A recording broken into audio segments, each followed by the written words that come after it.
Hey fight fans, Cage Minds, UFC 141, The Results Show.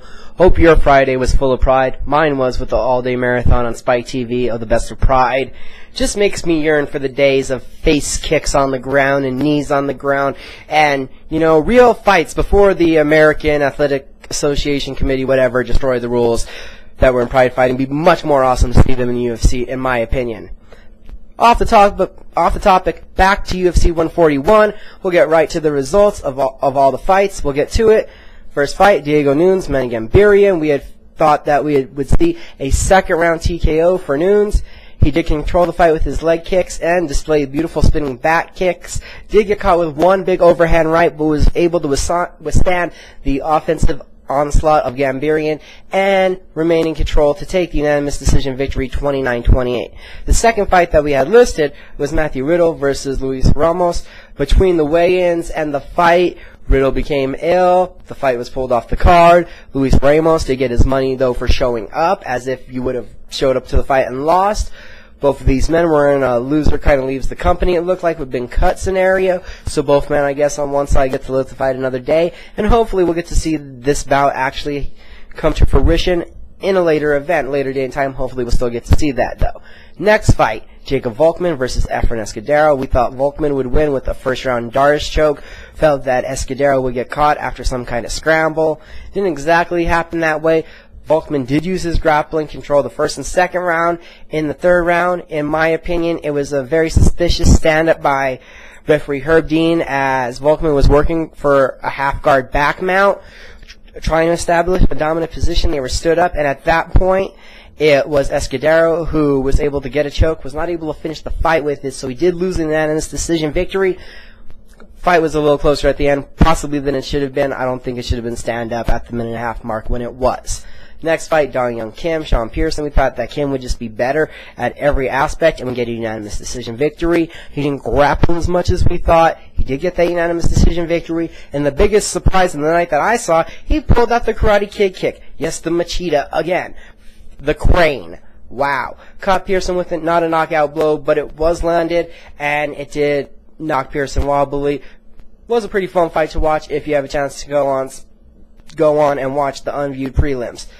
Those were the Facebook fights. We now move on to Spike TV. The first fight was Danny Lascal Castillo versus Anthony Njokuani, the Assassin. We thought the Assassin would win with the first round TKO. That did not happen. Castillo wins the bout via a split decision. He took the fight on late notice, seeming not be himself. Wasn't that excited for the fight. He did win. He got the ref call. In my opinion, I thought that Njokuani did a much better job of landing devastating strikes and also attempting to try to end the fight, as Castillo's main goal seemed to be take down and neutralize and just not fight. So we had a little disagreement there, me and the judges, but Castillo did get the split decision.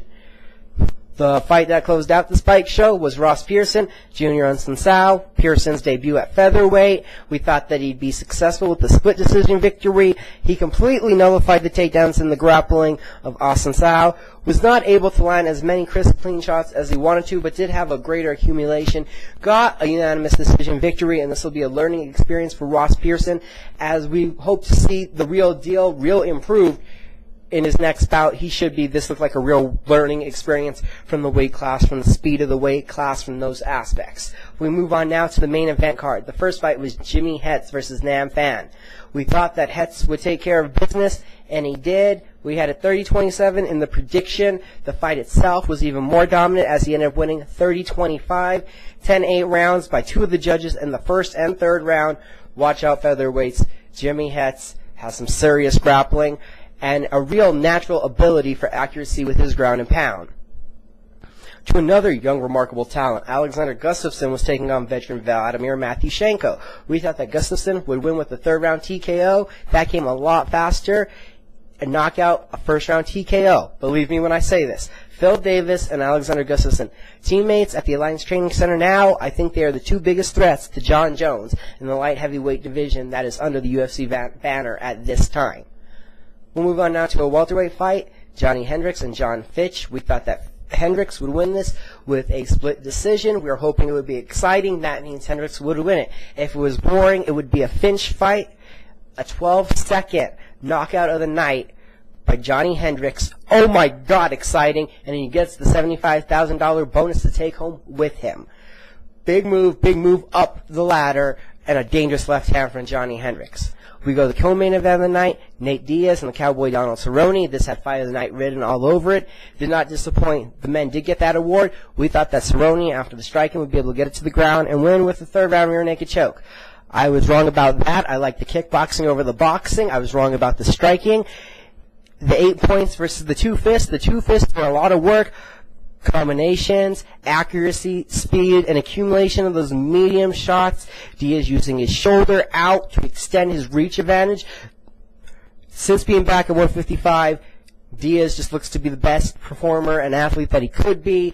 The Gomi fight and the Cerrone fight, 2 big wins. We now move up to that huge main event. Over 500 pounds a man in the octagon. Alistair Overeem, Brock Lesnar, who would be the first challenger for Junior Dos Santos' heavyweight title. We have predicted a first-round TKO for Alistair Overeem, knees, a liver kick, and a few punches on the ground. And there is Alistair Overeem with the dominant victory. The Reem, the Demolition Man, has arrived in the UFC. Brock Lesnar, immediately following the fight, said that he had planned to retire if he won this fight on his next fight, if he could win and retire being the UFC champion. Either way, Brock Lesnar now rides on to the sunset. His MMA career ends at 5-3. Thanks for some great media moments, cool couple fights, and the most disgusting, slobbering scene after a win that we've ever seen. So Brock Lesnar definitely leaves his own mark on mixed martial arts. Wish him nothing but well outside of this. Just to wrap it up with you guys, on our official picks, we were 8-2. Danny Castillo and Nate Diaz, we were wrong on those fights. A couple of things to say before we close out the show. Danny Castillo, at the end of his fight, he was unappreciative of the crowd booing him. I could understand any fighter that goes out there and puts it on the line out there in the octagon does not want to be booed for doing what they're doing.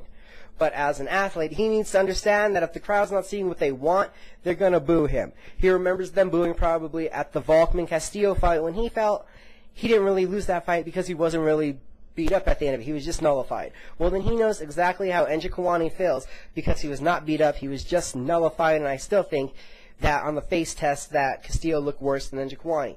Also, Castillo said something about being a late replacement, so don't give him any static for that. I would hope to him that he does not become a late replacement again because he did not fight up to his full potential, and he also got really lucky being on the Spike card primarily from his last win that was a knockout. But the fight before that was a loss to Volkman, and Volkman is still fighting his way up the card. So I think the UFC really needs to open their eyes and give Jacob Volkman some more respect. On that note, Jacob Volkman had said himself that Dana White kind of gave a speech before UFC 141 saying that Donald Cerrone got up to his co-main event status because he finished his fights. So if you want something, you need to start finishing fights. Well, that's a great thing to hear now, as John Finch never did it. Volkman seems to be trying to work towards it, has recognized where he needs to fill the holes in his game, and is trying to do that. Outside of that finishing fight things, it's just me to bring up Chael Sonnen against Brian Stann at 136 did win with an arm triangle, but that was his first stoppage in 7 victories, and his first stoppage victory in 5 years.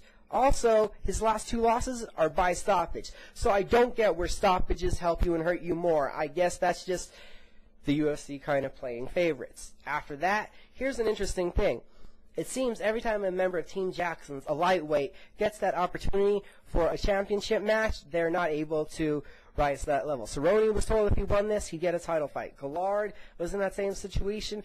Guida was in that same situation. We went from a couple weeks ago where we had so many competitors knocking down the door of Frankie Edgar. It's a little weird to see all of them kind of falling by the wayside, taking losses. Ben Henderson is the one true contender, and I don't know how much, even though Nate Diaz looks to be the best Nate Diaz, does a win over Gomi and Cerrone, a 2-fight win streak after a 2-fight loss streak at welterweight, give him a #1 contender status or close to be? It'll be interesting to me to see how they work that out. And also, just one note on the welterweights. I guess I'm hoping, because we got Condit versus Diaz, GSP needs to fight the winner of that, that we'll see a Hendricks versus Ellenberger fight. That would be really spectacular with the 2 wrestlers with knockout power. This has been Cage Minds. Our results from UFC 141 and a couple little rants after that. I think fans can boo whenever they want because they pay to get in. Just the last note to Danny Castillo. They pay your salary, they pay your contract, so you don't have to have too hard of a job, just training and fighting. Well, Cage Minds. uncaged warrior within yourself. Have a good night. Happy New Year. Be safe.